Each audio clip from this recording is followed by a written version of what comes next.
Welcome, everyone, to another episode of the Minnesota Rack Stars podcast. And today I am joined by Mitch Becker. Mitch is from my community here, and he is a big-time hunter.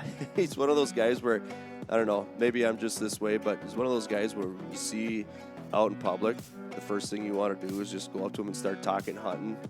that's basically what usually happens. Every time I see him, we're either talking hunting or showing each other trail camera pictures or whatever. But we thought, you know what, it'd be a good opportunity to sit down and do a podcast and just kind of BS about, I guess the topic today is kind of mainly focused around their hunting camp, because if you follow Mitch on Facebook, he's always posting some sweet pictures of their hunting camp. They're really proud of what they have up there, and as they should be, because it's a sweet spot that many of stories and experiences and traditions and memories have taken place throughout the years, and he kind of shares some of those with us. And I thought another thing that was pretty cool is that there was a deer co-op in their area back in the day, and it kind of talks about how that all started and kind of where it's at now and how it has helped produce some really good deer in their area. So let's cut to the chase and get to the podcast. Hey, before we get started here, if you haven't already heard, we have started up our own apparel store online. So if you're looking to get some sweet Minnesota Rack Star apparel, some swag, you can check it out. It's on our Facebook page. We have the link on there. Also on our website, you can go and check that out. We have anything from hats, mugs, sweatpants, sweatshirts, T-shirts, you name it. It's pretty sweet. So hope you guys check it out, and let's get going with the podcast. All right, everybody, welcome back. We are here today with Mitch Becker. Mitch has been an individual that I've loved talking hunting with throughout the years. He's always had a really good perspective, different perspective on hunting. Even when you sit there and listen to the general public, Mitch always has a little bit of a different point of view on hunting. That's why I like talking with him, and that's why we're sitting here today, because he's got a good point of view on hunting. He's been hunting for a while, and we're sitting in his man cave right now, and I haven't really looked at all the bucks, and I'm really going to break it down after we're done here, and I want to hear a lot of stories about these deer. But why don't you, to start out here, Mitch, pick one of these deer that you got up here on the wall. Maybe it's not one of these deer. Maybe it's a different deer, and I want to hear the story of how it was harvested. You know, I tell you what, Joe, they all have a story, and that's what I love about all of them. I honestly, probably the most excited I've been, which is going to sound crazy, about shooting a deer was the one I shot with a muzzleloader here about 5 years ago. And he's right around the corner here. He's not a huge deer. He's just a decent 8-pointer. But I tell you what, I was so doggone excited when I shot him with open sights, first buck with the muzzleloader. And all these bucks that I shot when I was a little kid, yeah, I'm sure I was extremely excited too. But son of a gun, that one with the muzzleloader when I was a full-grown adult, after shooting several decent deer in my life, yeah, that one got me. And there's really nothing special about the story other than I had missed him a few days earlier. Okay. And I went in the morning and on a whim, and he gave me another chance, and it was open sights. And it was just a really cool, special deer, and I was just really excited. It's kind of weird. I was 45 years old or something, and I felt like I was 13, right. you know. But I could go on about every one of them, yeah, honestly. But for some reason, that one to this day is, with all the deer that I've shot, that one was really super exciting for me. So. Yeah, isn't that crazy? Like, people get so caught up in the score and all that stuff, and you know, people talk about it, but in the end, like you're saying, your sweetest trophy up here is the probably the one that scores the least. Yeah, maybe, he's not a high-scoring deer by any means. He's yeah, just a decent deer, and it was one I was going to shoot if I got a chance, and it meant a lot to me just because of how I got him. Prying myself out of bed that morning during muzzleloader season. It was a morning hunt. Oh, yeah. Yep. Holy bucket. Was there snow on the ground? Yeah. Yep. Nice. So it was just a cool hunt, and nothing special. I could go on about every one of them. They all got something special about them, but that's the beauty of preserving these, and I have stories written on the backs of the plaques. Oh, really? Yeah. Okay. So for the most part, we just talked about that today, that I got to make sure that I have that kept up to date. Yeah. Some of these deer. So, and again, none of them are monsters. They're all just nice deer, and that's just kind of what we hunt and what we harvest, and they look good on the wall, I guess. Yeah, so, they're solid deer, no doubt. How many archery harvests do you have? I would say roughly? pushing half of these, honestly, there's probably 20 in here. And probably about half of them are archery. Sweet. So, yeah, to me, that's just, the most fun is Yeah. just getting one with the archery tackle. But, that's the way to go. In fact, I've kind of tapered off on rifle hunting a little bit, to be honest. Yeah, I'm right there with you. Once I got my kids through and they're on their own now and they're old enough, I'm set with just not rifle hunting. Yeah. I love being a part of camp. I love being a part of the process, but to go killing with a rifle right now doesn't mean as much to me. That's the one tag I'll buy besides archery, and that's muzzle loading. Yeah. And that's, like you said, it's just kind of old school, and you're out there faced with a challenge, and you're limited on how far you can shoot. I don't have a extremely expensive muzzle loader. My furthest range would probably be 150, 200 maybe, I get a single power scope. I can't crank it up or anything. I just put that on there. But yeah, I get so excited to go out there and try to harvest a doe with the muzzle loader. Oh. And it just get jacked up. We might get to this later, but doe hunting to me is extremely fun when you decide it's time to go out and take a doe with archery or muzzleloader. I mean, that's game on right there. Yep. That's a fun hunt. I think one of the reasons why it's so exciting is because you have a good chance of seeing a doe, so you got a good chance of pulling the trigger. Oh, that gets you fired up. You got everything in place, everything's ready to go. It's just a matter of going out and taking care of business. Yep. Exactly. Well, why don't you kind of let our listeners know a little bit about who you are and kind of how you got into hunting a little bit? I'm just nobody different than you, Joe. I have a ton of friends that are the same as we are. I like talking hunting. You always learn something from friends and colleagues that I'm no different or better than anybody else. I'm very fortunate with the properties I get to hunt, and I know that. But I got into hunting at an early age with my dad. I mean, he's obviously the pioneer behind a lot of this and just teaching me everything. And he had the land and created the deer camp, and which we might get to a little bit later on. But at an early age, I just like sitting in a tree. I just really do. And it's not even always about killing the deer. I just like sitting in the tree. And I went through a time period where maybe I put a little pressure on myself to shoot something, and then now you go full circle. Mm-hmm. I'm 51. I've raised my kids. I've taught my kids. They're on their own pretty much now. You're going through that now. You've got young kids. You kind of go full circle on how you hunt and your mentality of hunting and things like that. And I'm there. I'm full circle on going from cutthroat hunting to putting the pressure on myself. I got to kill something big. I got to harvest something big, to just enjoying it and just sitting out in the woods and waiting for my kids to do something that I can go help them with. Yep. So things have gotten different for me, and we might talk about that more later on. But no, hunting has just always been a part of my life, and it's just more of a therapy than it is anything, to be honest. I just like being in the woods, period. It's interesting you say that. I was just talking to an individual that both you and I know on the way here, and that's what we were talking about, how we're going to get our kids a bird this spring here, and I was talking to him about, I want it to be a little warmer out. I'm probably not going to go out right away early and take them out. Actually, just one of my daughters, but I want it to be nice out temperature that she goes out there and enjoys it for that first time, and then kind of build off of that. That's the beauty of turkey hunting. Mm-hmm. I mean, these kids can hunt the whole season, and you can pick and choose. You can even go before school. Yeah, I mean, there's right. time before school if you really want to. Yep. So that is the beauty of turkey hunting. It's a great way to introduce kids to hunting. You mentioned having to prove yourself and shoot a big deer and this and that.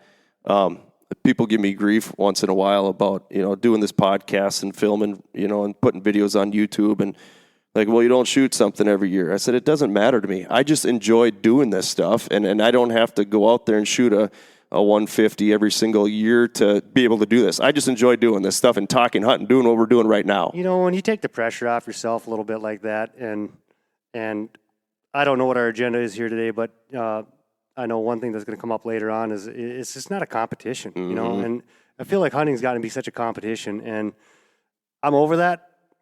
Don't get me wrong, for a while there, I was probably, like I said, kind of cutthroat, kind of like I had to go shoot something decent because I kind of have in the past. And when I say decent, again, these aren't monster bucks. There's people that do better than me, but for what I have to work with, I think we do just fine. But yeah, you take the pressure off yourself and just enjoy it.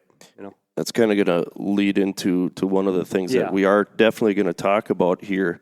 But first, let's besides that buck that we just got done talking about here a little bit, tell me like your first memory of getting out there and hunting. I had a very good couple of first years. I actually hunted on my dad's cousin's farm, and I can point to you, but not to everybody else. But that buck right there, just a simple 8-pointer. I shot him with a bow, and that was my first buck with a bow. Actually, that was my first deer with a bow. And so as far as my first memory, gosh, I mean, I'm 51 years old, Joe. But I mean, my dad had me in the woods. It probably started more with fishing, to be honest. Just as far as the outdoors, my dad took me to Canada as a little shaver, all the way through, and we fished hardcore. And that was probably my first real taste, because you could fish when you were 5. Sure. You couldn't really hunt, and but Dad would take me in the stands. I guess if I can think now that I'm thinking this through, we would go stand in a tree or a deer stand and just watch deer in June, we didn't necessarily hunt. He didn't always just take me hunting necessarily, rifle hunting, deer hunting, but we would sit in the tree and watch the deer, and that was probably one of my first memories, as far as deer hunting is concerned, is just going out and sitting in the box stands and watching deer, sneaking out of there at night, I know exactly what you're talking about. And that's a lot of fun. I know back in the day, we would just go out, my brothers and I, and bring a video camera and just sit on a log somewhere and you'd be amazed what you would see just going out there and sitting. And you learn a lot when you're young, No doubt. Another thing I was talking with that individual about was shining on the way here. You ever do any shining back in the day when it was legal? Yeah, for sure. Yeah. Yep. And not shooting, just shining and scouting. That was the form of scouting back then before trail cameras, essentially. And we did it, but then it started to get shunned upon a little bit, and obviously then, we just kind of shut her down, and we kind of started realizing that this ain't doing any good for us, either. I mean, you might see some deer, but it really isn't doing any good to chase deer off the fields or whatever the case might be. But for sure we did. Yep. It's crazy how that mindset shifts. Yeah. Let's go out there and see what's all out there for deer. And then you start thinking about, okay, what are the deer going through when you shine them and you spook them off the field? You finally get to the field, and now you're chasing them off. Exactly. Yeah, no, it was fun, right away, and then you start thinking about it a little bit more. But so one thing that I've always seen you post a lot about on social media, and it looks just so cool, just the photos that you post, is your deer camp, your shack up there. Why don't you give us the history, maybe I don't know if you want to go of how the property was purchased or whatever. I don't care which route you want to go down. How did that deer hunting shack come about? I'm about 40 years deep into our deer camp, and, my dad, again, it all stems with my dad, and he had bought some original land north of New York Mills, which is our main hunting property, and we started off in campers out by the road. Pickup campers, pull behind campers, nothing fancy. Mm-hmm. And I think he had an 80. He had a 120, then he had an 80. He's done a lot of land jockeying over the years. Yeah. And we'll get to that at the end. But in about 1991, I was a junior in high school. He decided to build a cabin, and the baseball bleachers at the baseball stadium were going to get replaced, so he offered to take down the old ones. So in New York Mills? Yeah. Okay. So he took the 2x6s from the bleachers and framed up his cabin with that. No way. Yeah. So we started off with it's a very traditional, cool-looking cabin. It's got the little porch, it just looks like your deer hunting cabin, and that was what Dad wanted. And it started off as a stud walls and a wood stove, and, there's no power, no water. And we did that for many years. Yeah. And then slowly added to it, insulating it. We got battery power, portable water. I got to think here how this all went down. We got a loft in there. And then eventually he added on 2 bedrooms to the back. And we can house about 14 people in it. Holy Lord. Yeah. I didn't know. And it eventually got power. Okay. So it's pretty much finished off. No running water yet. But what's brought it up to today is it's pretty much finished off, other than running water. It's a very cool thing, and we're so lucky. Again, I'll say that many times probably, but my kids are lucky. We're lucky to have that resource. I just feel like deer camp has just always been deer camp, and I think it always will be. Right. And because of my dad and what he built there, and the cabin is in good shape.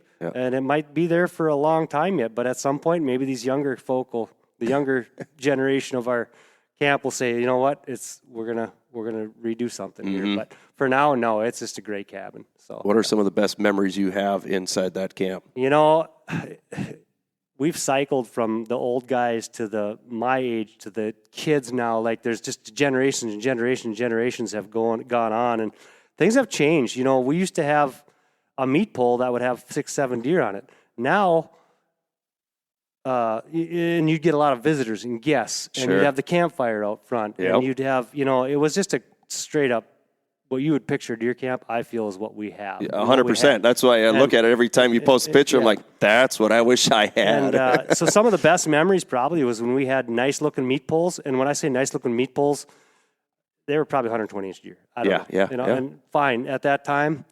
To me, still nice, but at that time, really nice. And you'd get 10 people coming in to see your meat pole, and they'd all be hanging there, and you'd have a few beverages, and you'd have a big supper, and those were the fun times, I thought. And they're still fun, don't get me wrong. Times have just changed a little bit because now we'd take our deer, and you'd cut them up at the end of season because it was cold. Right.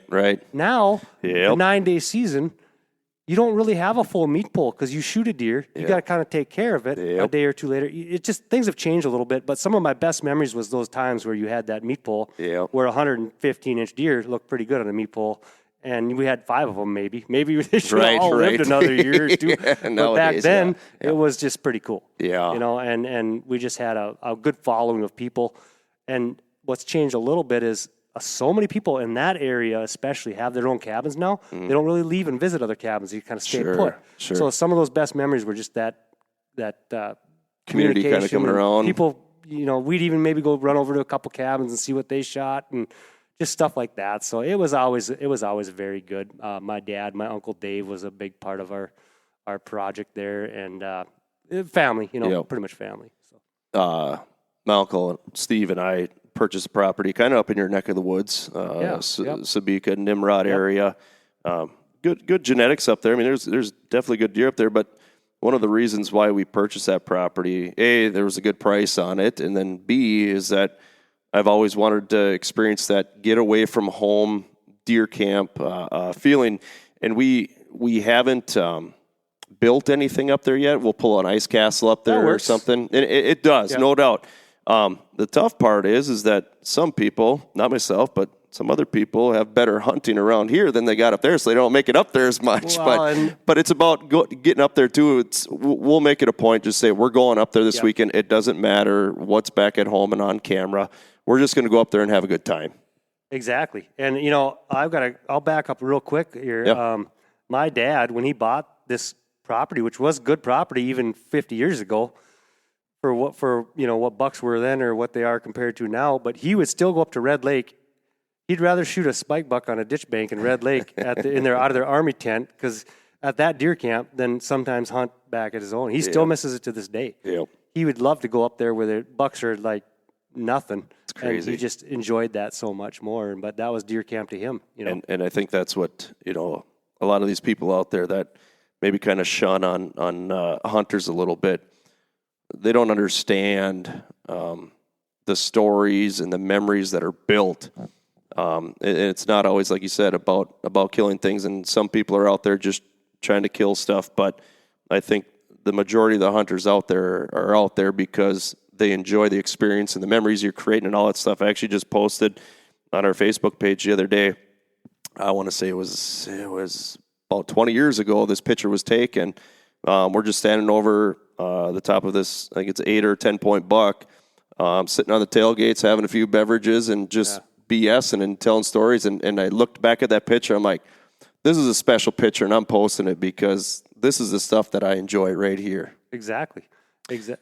I love to hear the story. I mean, when people come in at camp at night, we don't shoot a lot of deer because everything's got kind of trophy hunting now. Yeah, and our guys are kind of doing that. Right. They're gonna if they pull the trigger, it's gonna be something they really wanted to pull the trigger on. You hear a shot, you know something good's happening. So it is. It used to be where you didn't have cell phones, and you didn't have all this technology. Yeah. But you got back to deer camp at night, you didn't know what was coming in. Now you know. That was always. I mean, that's one thing I do miss is not having that instant communication. Yep. You know, I remember there was a time I was sitting on a hay rack. It was my first stand. It was my stand. You know, first year I hunted out of, I think it was my grandpa's stand. We call it the church woods. That's where I sat in there. But the first stand I had was a flatbed hay rack with straw bales in a square, and I sat right in there. One of the most comfortable stands I've ever been in. But anyways, I'm sitting there, and all of a sudden, I see this doe come out, and she stops, and I can't gauge deer yet. You know, I'm 13 years old, whatever, and I see this deer come out, and I'm like, well, it's a fawn, you know, it's a small deer, and I was in a picked cornfield. You know, it wasn't combine; it was an old corn picker. So there were a lot of stocks that were still somewhat high, and I see this deer come out, and I'm like, it's just a fawn, and all of a sudden I see her look back. And I'm like, my uncle's told me if a deer looks back, it could be a buck coming. Right. And all of a sudden, I turn around and look, and here comes this, in my mind, giant buck. It was an 8-pointer. It scored, 80 inches, whatever. Comes walking over the top of this brush pile, and I just kept telling myself, it's a buck, it's a buck, it's a buck, it's a buck, it's a buck. And I pull up, and I shoot, and the buck immediately drops. And all of a sudden, I look over, and it finally clicked that it's a doe. So I'm like, you're going to get one too. So I shoot, and she jumped, I don't know, man. She jumped higher than Anthony Edwards. She jumped up in the air and hit the ground, and she dropped basically right there as well. And I looked over, and I saw the buck's head was still up. Here, I spined it, shot it high. So from where I was at, I let another one rip, and I saw his head go down. So I shot 3 times. And my dad and brother are probably, as the crow flies, probably 200 yards away. And all of a sudden I can see their orange getting out of the tree. And I'm like, all right, I'm going to go walk over there and talk to them. Yeah. And I worked my way over there. And my dad, that's the way I think now too, but my dad, first thing, you missed, huh? And I said, no, I got 2 of them.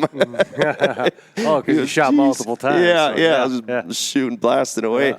But that's the thing, if we would have had a form of communication at that time, would have been got 2 of them down, whatever. But that was the cool part, the suspense, and that's the way I kind of am.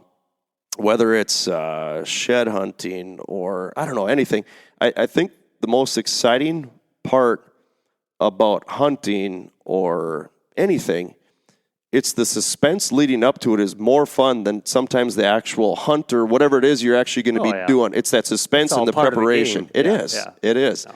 But that was just a fun thing that, just remember, there was no form of communication. It was, okay, we're going to go out to this time. I'll see you back at the truck type of thing. Yeah. But so up at your guys' camp, you talk about, a lot of people go on the trophy route. I know there was a co-op there for a while in that neck of the woods, correct? You want to kind of elaborate on kind of maybe how that got going, or do you have any information on that? I'm going to actually, say that my dad was one of the original guys that kind of started this mentality of we should just let some bucks go. Mm-hmm. Fine. We all kind of started, might have got to 2-3 years old. I don't know. We weren't looking for 180s at the time, Right. But the Aho is what I'm assuming that you're referring to. Yeah. Yeah, there's a big group to the east of us, a couple miles, own a ton of land. They really started this push towards management, quality management and things like that. And it was really good for a long time. And the concept was good. They pushed kind of hard on it, which I'm not really for that. I think people got to kind of come into their own at their time. But it was good. It was good for the area. They had banquets that they funded. I mean, it was kind of crazy. Like, they gave away prizes. And so what they did was really good. And I think the area is really good because of it. Mm-hmm. It kind of fell apart. The group kind of split up, and I don't know the real details, so I don't want to say too much, but it still kind of goes on. Sure. But the group kind of split up a little bit, that big family, and they're still family, but they kind of, their values, I think, kind of changed a little bit. And so that does still go on. Our neighbors are really good yet. I mean, we have a good situation, and because of them and because of our current neighbors that are right tight to us. They're not right tight to us. They're a couple miles from us, but still affects the area, We've got good neighbors. It's spilled over, the mentality spilled over. And for the most part, we're going to always have nice bucks to chase because it's a pretty good group effort up there yet that still does that. And north of Perham, north of New York Mills area, and actually Otter Tail County, it's really a mentality up there. So, again, we're lucky because we have pretty good neighbors. We have, it's kind of the mentality, It's one thing that really stuck out, and this is when we talked years back. We would talk about different regulations and this and that, and your approach right away, I was like, man, no, we can do something about this. But the older I get, I understand exactly where you're coming from because we were always talking about, well, does the state do APR? Does it do earn a buck? This and that, and I don't know, maybe your stance has changed on this, maybe it hasn't. But the one thing I remember you always saying was, more than likely the state's not going to change. It's got to be you and the people around you that have to change. You just gotta deal with your neighbors. And when I say big bucks, Joe, I mean, what's a big buck nowadays? We'll maybe talk about that later. Mm-hmm. But I mean, we're just after nice bucks. Mm-hmm. I'd be lying if we're trying to say we're going to raise 180s. Right. Right. We're trying to get them to 4. Yep. We shoot 3-year-olds. Here's my stance a little bit on that is, our old people get older and they don't see very well. And our young kids are coming in. And another thing that I'm going to hopefully touch on later is I'm not going to tell my kids what to shoot and what not to shoot until they decide on their own. Right. So you're going to lose some bucks that way. But the overall mentality in our area is pretty good. Yeah. If a kid shoots a buck to get hooked on deer hunting, I could care less what he shoots, or an old guy is 75 years old, 80 years old out there, he can shoot what he wants. I mean, I'm not saying that, but I could care less what he shoots, Our neighbors are pretty good. Again, we have good habitat. Yeah. So that helps with these bucks getting a year older maybe just because they got good habitat, things like that. No, we're lucky, and I'll say that 100 times in this podcast. No doubt. That's the thing. I'll talk to people, and they'll want to come up with something for their hunting group or whatever, whether it's, well, they have to be 3 or they have to score X, whatever that is. We've gone those routes. It's hard. Yeah. It's hard to do that. And then all of a sudden one person messes up, and now all of a sudden everybody's mad at that person because they messed up on it. Yeah, you got to pay a fine or a camp fine or something. No, we went that route, and it was just like, we hunt in the woods. I mean, I'm sorry, this isn't TV. Yeah, exactly. You're trying to gauge a deer going through the woods. Right. We don't, very few open field stands where you get time to look at a deer and decide if he's big enough or not, especially if you're 13 or if you're 75 or if you're 50 like me. It's not always that easy. Yeah. No, I hear you 100%. I think the one thing, like you were talking about, you can't push it on someone to do stuff. What advice would you have for people out there that, maybe you're in an area, kind of like we were talking about earlier on here. So you're in an area where people are kind of doing their own things. Would you recommend maybe just getting together and talking with people and just seeing what people are doing, just to have an idea? Or what would you say that's 100% what you do, and you don't come off strong. Just say, hey, we're kind of thinking about doing this, and this is kind of what we're doing on our land. I always said our land is only as good as our neighbor's land. Exactly. And you got to approach it. You don't want to offend people. You don't want to tell people what to do on their land. I mean, it's their land. They can do what they want on it. But no, we've taken we and the neighbors collaborative, if that's the right word, effort. Yep. It's just been a real good discussion. But yeah, again, kids, old people, women. No offense to women, but girls that are starting out, perhaps, or let them shoot what they want. Yep. You're exactly right, and that's where you gotta. In my mind, you kind of gotta. I don't know. Like you said, just have a discussion about it. Don't go into a situation where we're going to come in and we're going to throw these laws down, and if you like it, take it. If you don't, get out of here. That's going the wrong direction. I mean, look at your kids when raising kids. When you tell them to do something. They have to do something. They're going to fight you a little bit for it. And you're not going to win all the people over. You're just not going to. But if you can win some of them over, if some deer can survive from year to year, that's maybe more than if you didn't make that effort to tell these people, hey, here's the deal. And like you said, older generation is you give them the green light to shoot whatever. You give the younger generation to shoot whatever. spikes are going to get shot every year. Button bucks are going to get shot every year. There's no getting around it. And kind of like we were talking before too. What's a shooter? It's whatever gets you going. Whatever, if you feel like it's a shooter, go for it. But like I said, if you can get a group of people together that are kind of on the same path. The thing is, I hunt in an area where I don't know what my neighbors are doing, and I've thought about just bringing them in together. Just say, hey, we're gonna do a little potluck over at my place here. Let's just talk hunting and see what everybody's doing. That's where you start. That's where you start. And I'm again, our neighbors, like, we share camera pictures. Like there's really not a lot of. Yeah. I mean, we're lucky in the sense that we do that. And when I hunt down here in Pierce, it's the same thing. The neighbors that I hunt with, we share. It's an effort together. Like, I don't care if my neighbor shoots it on his land. Good for him. Like, he's sharing pictures with me. I'm sharing pictures with him.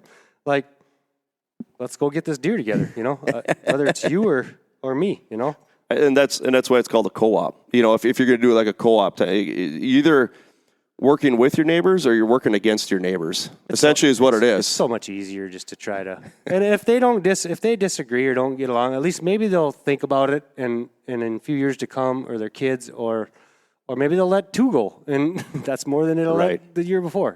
Exactly. No, you nailed it. You nailed it right on the head there. So going back to your camp up there, I don't think I asked you this question yet, but what's one tradition that you have up there? It's funny. Camp has been camp. Everybody has their roles. It used to be a lot of when the old guys have faded off, and I mean, that's just called life. But there used to be a lot of barking and belly aching and bitching, if I can. And, and it was all just for show. Yep. But honestly, as far as major traditions, I mean, the only thing I can really think of is we do take turns cooking. If you're making a wage and you're not in school anymore, your term will be up to cook, and it's certain nights that you get to cook.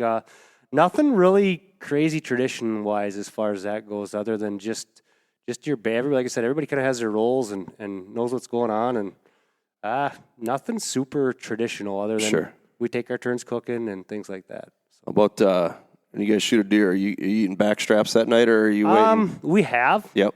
But there again, is it cold out? Is it warm out? Mm-hmm. Are we taking the hide off? Are we going to do it? But we have, but nothing major as far as that goes. I'll be completely honest. No, just kind of a standard regimen. Yep. So what do you usually do with your venison? I spend a lot of money on processing. Sure. My family in particular shoots a lot of deer, and we eat a lot of deer. Yep. And in fact, that's mostly what we eat. So our burgers are mixed with a third beef, and it goes to RJ's or Thielen's, and I get pound packages wrapped. We do a ton of, I make my own jerky. That's good. We do a ton of summer sausage. We do a ton of country sausage. Venison bacon actually gets made up in Perham, Minnesota. You kind of have your own spots for your own stuff, Yep. I do a lot local here with RJ's and Thielen's. They do a great job. Yep. I try to mix it up, but we do spend a lot of money on processing. Sure. But I got 3 boys, and Brenda loves venison. She cooks with venison. And one year we shot 9 deer, our family. And there was none left at the end of the year. Yeah, It goes. And when I make 10 pounds of jerky at a time and I put that on the counter with 3 boys in the house, or if I'm shipping it off to wherever they are now. Yep. I mean, what do you get out of a doe? 20, 30 pounds of scraps? Yeah. 10 pounds of jerky is gone in 4 days. People don't know how fast, stuff can go. But no, we do a lot of processing. It just tastes so good. The sticks, the country sausage, just all that good stuff. You guys gone to Olive Garden before, right? Oh yeah. You have the soup there, the Zuppa soup, the Zuppa Toscana. It's been a while. So okay, so it's there's kale in there and there's sausage in there and all this stuff. My wife was on this Whole30 diet. We're on and off this diet every now and then, right? So for supper we're eating a Whole30 diet, and for midnight snack we're eating Reese's and popcorn. But anyways, does it sound familiar? So anyways, what I've done is so we make the Zuppa Whole30 soup, and I make up my venison sausage, and I cut it up and throw it right in there. And it is, this last batch I made, I mean, it's really close to what Olive Garden makes for soup. And I don't doubt that one bit. Oh, I mean, it's so good. Here's the difference. What the venison that we shoot, they're farm-fed animals. You take care of your meat. I take care of all my meat. I do all of it. I get it all boned out myself. Right temperatures. Just I'm very careful with our meat. We've not had a bad venison ever. And like I said, Brenda, when she has to cook with beef sometimes, sorry farmers, it's like a little too greasy for her to work with sometimes. We mix it with a third beef, but gosh, I mean, I'm lucky. Like our lasagnas, our spaghettis, our chilies, it's all venison burger. Love it. And that's what you're going to get when you come to my house, pretty much. So. The reason why I'm asking you is because tomorrow we're making venison. I think I told you that. So, back in the day, it was just straight sausage, venison sausage. That was it. And then all of a sudden, it's like, can we eat something else than just sausage? So I've kind of branched out a little bit. And like you said, I keep just straight ground up venison for the lasagnas and spaghettis and jerky. I actually just made some jerky the other day, and my girls, they're 3 and 7, I think it is. And the littlest one, she's like, Dad, I got more jerky, turkey. She's turkey. It's jerky, not turkey. But they're just gobbling it up right now. When you make your jerky, how do you make it? Do you slice it? Do you grind it and then run it through the gun, or what are you doing? I'm a meat. It's meat. I slice it. Sure. I have a slicer and I have a dehydrator is what I do mine in, and it tastes fine. I don't get any complaints, and it's like $2 or $3 per 10 pounds if you get them seasonings from RJ's. Yep. You can't. For 10 pounds of jerky for $3. Yeah, you can't. No, you can't go wrong there, and that's one of the reasons why I like kind of doing our own. It's because it saves a lot of money doing it. But you got to have the thing is we have a good group of guys that always get together, so you're helping everybody. That's cool. And That's get through cool. with That's it. part of deer camp. It is. I mean, it's one thing I don't have is we don't. I wish I would have maybe 10 years ago I would have started that with my boys. Yep. But again, we spend a lot of money on processing. Right. But that's just the way it is, I guess, and it's really good. It's cool because we still have the old stuffer that we used back when my grandparents were still alive and all that stuff. It's cool. I mean, you grab that handle, and how many people have worked with that. I try to stay away from it. Actually, my plan tomorrow is to bring all this equipment out there, and I'll do a podcast while they're making the sausage. Well, and that's cool, and that's all part of it. What we're talking about. It is. And the one thing I will say that's a little bit different maybe with how we do things is our deer are our deer. Like, we don't mix it with my dad's deer. We don't mix it with my uncle's deer. Like, a lot of groups will combine all their deer and then make those batches. Right. I take care of my own deer. My dad takes care of his own deer. My uncle takes care of his own deer. So we don't really have that big batch of stuff to do something together. So no, that's good. Yep, that's exactly what we do too. Because I don't trust my brother half the time. I'm just kidding, Mark. No, I get it. No, it's fun. Like you said, it's part of deer camp, and we look forward to it. And it's just it's a good day. Who's got time to be around? Yep. But yeah, I'm looking forward to it. We're actually going to South Dakota this next weekend here, turkey hunting. A couple of my uncles, maybe my brother-in-law, and myself. And, I got to get some jerky rolling for that. So it always helps make the trip go by a little faster. That's what it's for. You bet. Food and So I hear you get this little talent that you were telling me about that you don't always use crosshairs in the open sights to shoot your deer. Oh, no, you misunderstood me. No, what's going on there? I think you misunderstood me on that one. I was looking at your notes, and I just meant I think I can talk. I can shoot from the hip. Okay. I was kind of questioning let's about hear that. No, that was it. I was just saying I can talk about. I thought there was some miscommunication there, but I was like, holy Lord, he's shooting from the hip a little bit too. No, I'm pretty. Oh, shoot. I have a hard enough time shooting with the crosshairs. Love it. I love it. So as we're winding down here towards the tail end, I want to hear something throughout the years that has kind of, I don't know, maybe frustrated you or a pet peeve of yours when it comes to hunting. You can go anywhere on this one here. That's kind of easy to me, I think. Probably the biggest one is I have a few things that bother me, but one I already talked about. I think deer hunting's just becoming a competition, and I don't think it should be a competition. Yep. The other thing is the thing I hate to hear the most is when people say, "If I don't shoot that buck, my neighbor's going to shoot." Oh Lord! And we've all heard that. And I'm like, I don't care if you shoot a small buck. I don't care if my kids shoot a small buck, a yearling I don't really care, but just own it. Yeah. You don't have to just make up an excuse because you shot a small buck. That one really bothers me. Like, and I always tell them, if you let 5 little bucks go and 3 of them make it, or 2 of them make it, that's 2 that made it. If you're just going to shoot one, go ahead and shoot it, but you don't have to make an excuse. That one bugs me. I think to go along with that, to piggyback off that, to me, it's degrading to the animal. I'm just going to shoot you because I want to shoot you. That rubs me the wrong way too. I'm right there with you, man. Like I said, a lot of these bucks aren't even that big. I could tell you every inch of the story on it, and even the ones I have a few that have been demoted to the garage. Yeah, I could still tell you the story on those ones. And I mean, if you're going to shoot a small buck, just own it. You don't have to make an excuse. Yep. I don't care if you shoot a small buck. Go ahead. Yep. It's your right, Yep. That one bugs me. As we talked about a little bit earlier, I feel strongly about letting these kids and old people just do what they want until they figure it out themselves. I hear people just putting regulations on their 13-year-old kids, and I'm like, we need all the help we can get in this sport/hobby. We need these kids to be hooked, and you got to hook them before you tell them what to shoot or advise them what we're trying to do here, in my opinion. So I don't know, those two things kind of bug me. The other thing, real quick, I suppose, is we talk about it. I talk about it. Is score. It is a way of, monitor. What am I trying to say? It's a way of measuring your deer. I get it, but I just feel like people get so caught up in score. If you shoot a 140 nowadays, they won't even come look at it. It seems like sometimes because it's not a 150 once, and it's kind of a shame because it just kind of got into that. It's nobody's fault. My buddy shot a buck last year, and I put a tape on it real quick, and it just wasn't scored up. Scratching my head, looking at this buck, and I'm going, I shoot this buck every day. Yeah.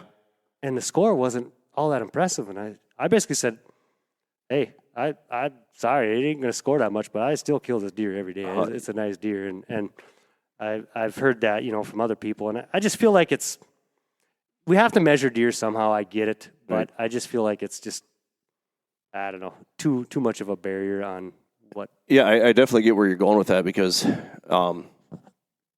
score can make or break a story.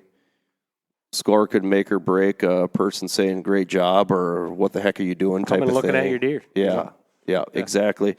I'm the same way. For story purposes, I'll throw a score out there, whatever. But and I do too. I mean, I'm saying, But to sit there and say, well, I hear other people talking on podcasts. Well, what's the biggest buck he's ever shot? This and that. It's like, and that's with me. There are gonna be people talking this like these are not real high scoring deer that I have in here. I mean, I'll be completely honest with you, but they're good deer. It's what I probably gonna shoot. Year after year. I try to better myself, but it ain't always. But I'll tell you what, Mitch. Too. I mean, these deer in here, this wall that you have.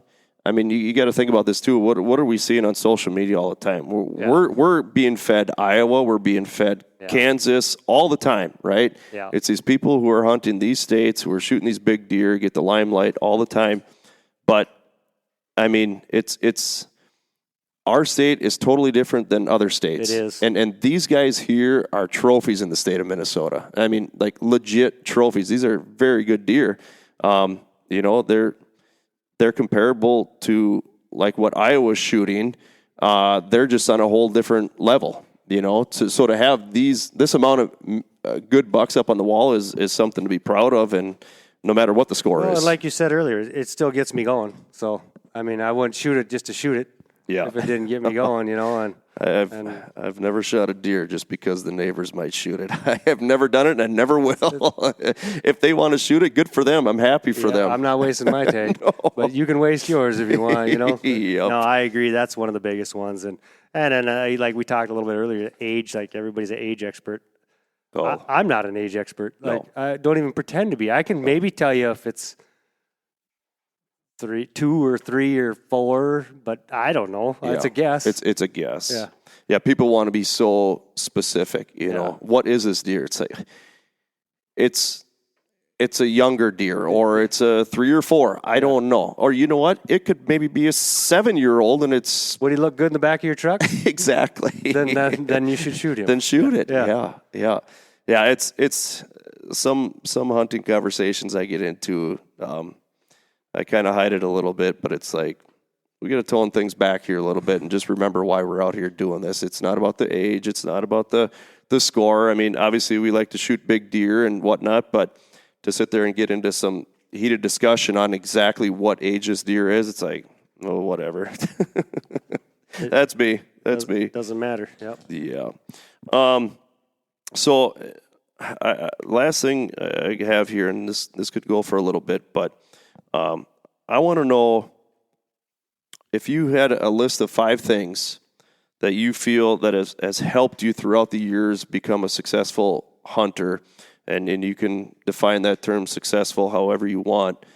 What are 5 things that helped you become a good hunter or a good outdoorsman, whatever? We talked a little bit about it earlier. As I haven't always done this, but since I've done it, I just take the pressure off yourself and just enjoy being in the woods. It just makes hunting. I think you're a better hunter. I don't know. I feel like that is really.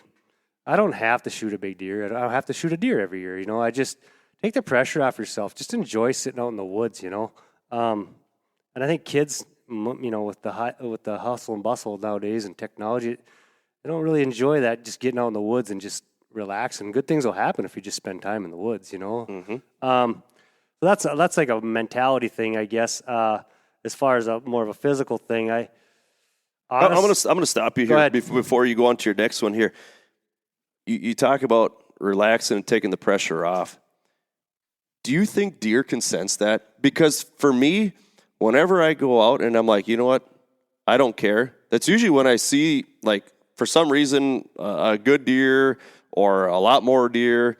It's when I'm tense and I'm out there is usually when I don't see a whole lot. Do you think they can sense that at all? I don't know. Because there's some clothing out there that supposedly takes away some of your vibes that the deer feel. Yeah, you're right. I don't know. I think I've had good luck when I'm just enjoying it instead of worrying about killing something. Yeah.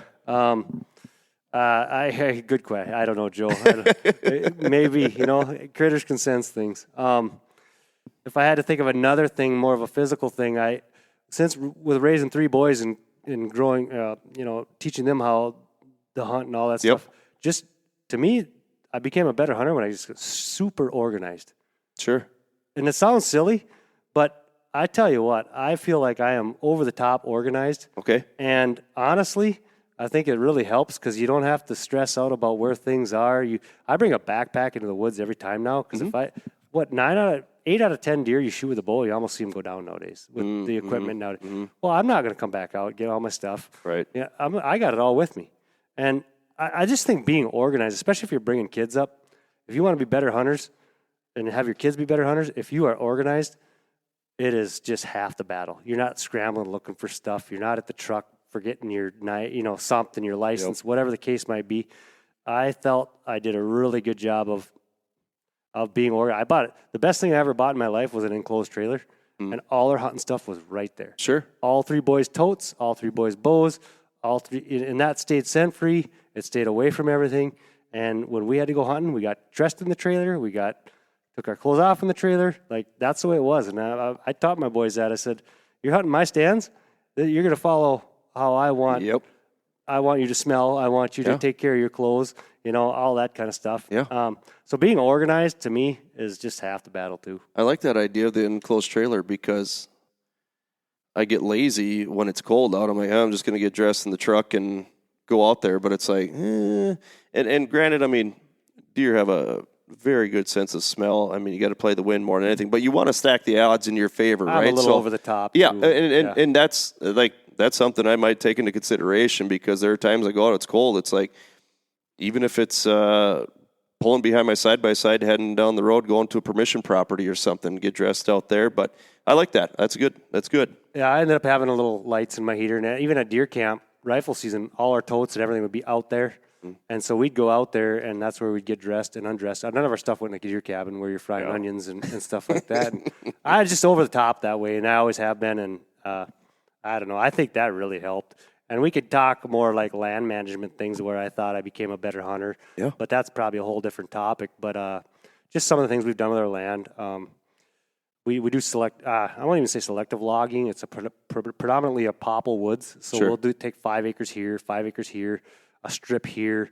Like we don't wipe the whole thing out. We just take areas. Yep. And I tell you what, I'd take popple cutovers over food plots any day. Really? Yep. Wow. And I've killed that. Nobody can see this. I killed this buck with a bow, scent checking those cutovers once they're 3-4 years old. And the next year I hit a bigger buck and I didn't get them. Doing the same thing.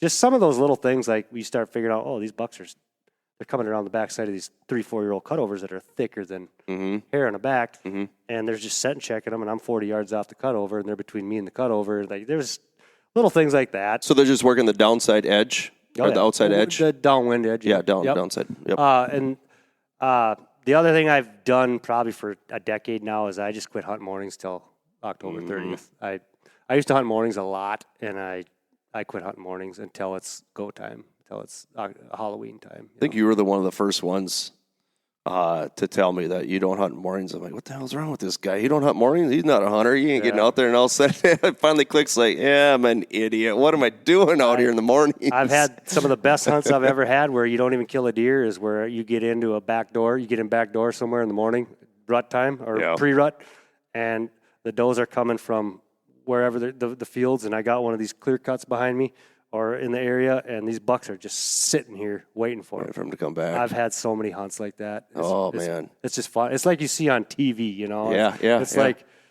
so just coming in back door on those hunts and wait until morning. The mornings are right. And just. So you're in between bedding and food, essentially, is where you're staying. Yeah, and it's cliche, but if you've got the right setup, it's very possible. Right. And you get in there, and I'm able to get kind of, like I say, back door into some of these spots. Yep. You don't have to go across their field or, something like that, or wherever the does might be.